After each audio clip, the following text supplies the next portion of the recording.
Last but not least, we're looking at Shyam Sankar, who is the COO of Palantir. So let's take a look. So I thought I'd start by unpacking many of the concepts that I've mentioned over the last few quarters and help those concepts kind of complement the demo and the discussion that will follow here. The core thing that I'm really excited about is that after years and years of investing maniacally in helping our customers generate alpha, we are at the point now where you can really see how upgrading the product, upgrading Foundry, upgrading Gotham, upgrades the customer's business. Upgrades your company. It does this by connecting your company. It does this by delivering this crucial leverage to connect strategy and operations immediately. And I think this is just profoundly powerful. And it's a result of over 15 years of hard work and focus on alpha generation.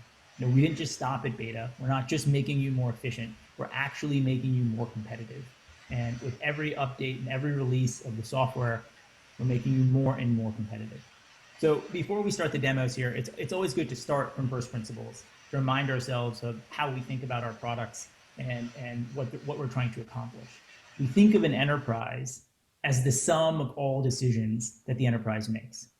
And these decisions, they're interdependent in really complicated and ever-evolving ways.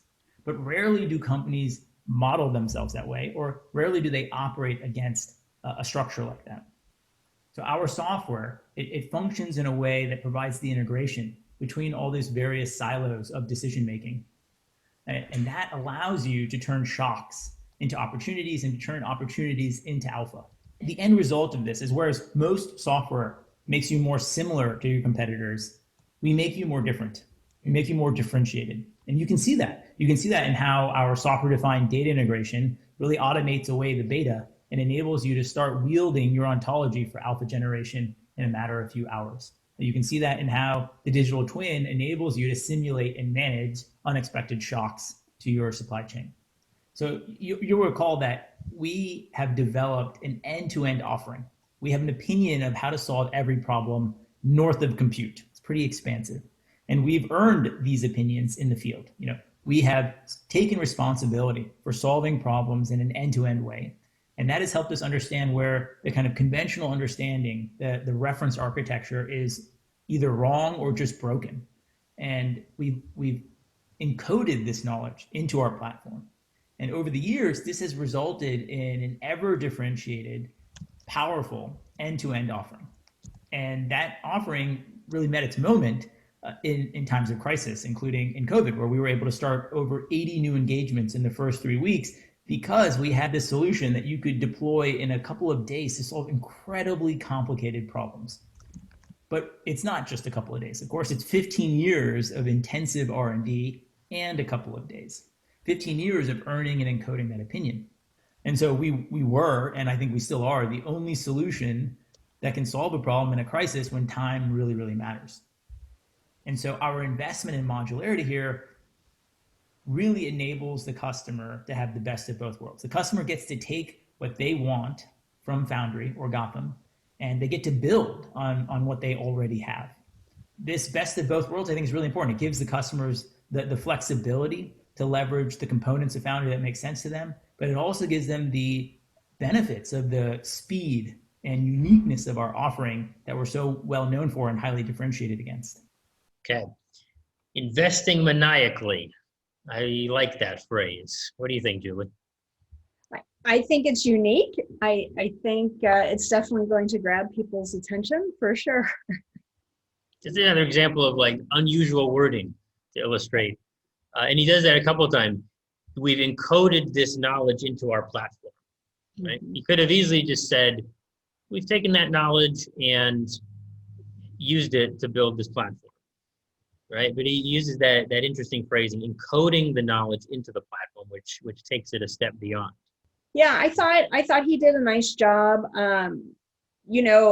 The one thing I really like about him, and he did this a couple of times, is he uses these shorter sentences that makes things much more impactful, almost like it's poetry, right? Or some might call it pentameter if you're talking about music.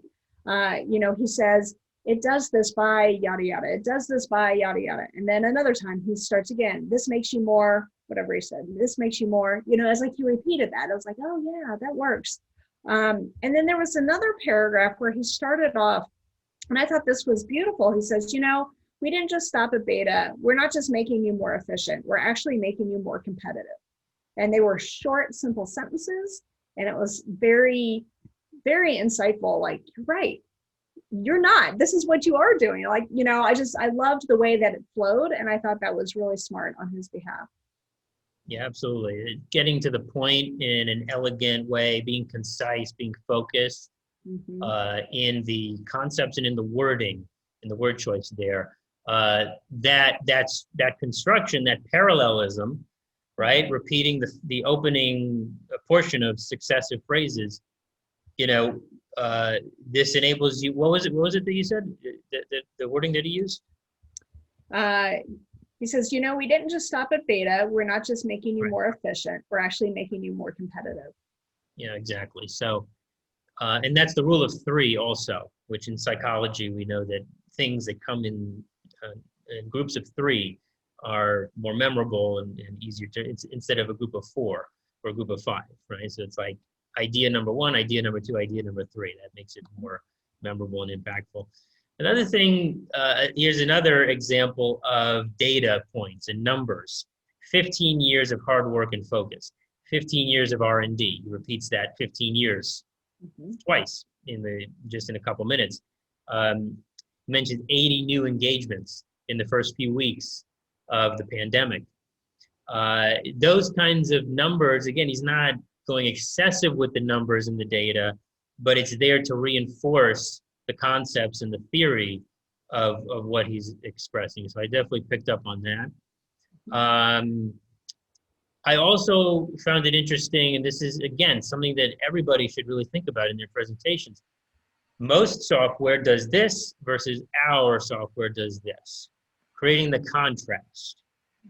A contrast is a very powerful thing. Whenever you're trying to sell your solution or sell your company or sell yourself for that matter, creating an explicit contrast, a distinction between what most providers do versus what we do. And he's not coming across in a condescending way. He's just speaking, it feels in an informational way, just educating us as the audience on what distinguishes the Palantir platform versus other potential solutions. Another thing that I noticed was upgrades. He repeated that multiple times early on in the presentation here, that theme of upgrades. And then also I noticed just in general, high-level trends, speaking to high-level trends and challenges in business, and then our specific solution or our software and how that solves those problems or those challenges, right? So connecting those two sides. And this is a major thing that I've seen is a challenge with a lot of technical specialists is contextualizing their specific solution or the specific payoff of their solutions and what they're developing in the context of the larger challenges that the business is facing. So drawing that connection is critical. And that's something that a lot of people have to keep in mind. Yeah, good points for sure. I like how he has that. Again, we're talking about the short sentences, the pentameter throughout. You mentioned, he repeated the 15 over and over again. I mean, not too much, but enough to make an impact. And I feel like that's really important. And I think he did a really good job with that throughout the entire presentation. And in terms of delivery, he's another person who's speaking in a fluid, conversational way. It's not excessively formal, feels relatable to the audience. Yeah, agreed. Yeah, definitely. Any other last thoughts? Let me stop sharing my screen. But any other last thoughts on any of the speakers that we've seen today? I think it's really good to take a look at these, individually and kind of just, pick apart different things that you like and that you don't like so you can use them in your own presentations. I think it's super helpful, because how often do we really go back and watch ourselves on camera? More often than not, we're too busy to do that. We're like, oh, I lived it. I was there. But I think it's really good to do this, and pick up on some more tips that you can use going forward in your own presentations. Absolutely. And I always tell clients and students, you want to work on yourself, you want to improve your skills, but you also want to get a sense. This is why we do these analyses, why we analyze prominent speakers, business leaders, because you want to look at the people that are succeeding in your industry. And you want to look at people that are making it work in a field that is related to yours. And so if you're trying to improve your communication skills and your public speaking and presentation skills, it's very valuable to look at these good examples and these case studies of people that are making it work. Mm-hmm. And it gives you a really good frame of reference as you're improving and developing your own skills. So with that, Julie, thank you very much for your input and your insights. Sure. Thanks for having me. And thanks a lot for watching, and we'll see you next time.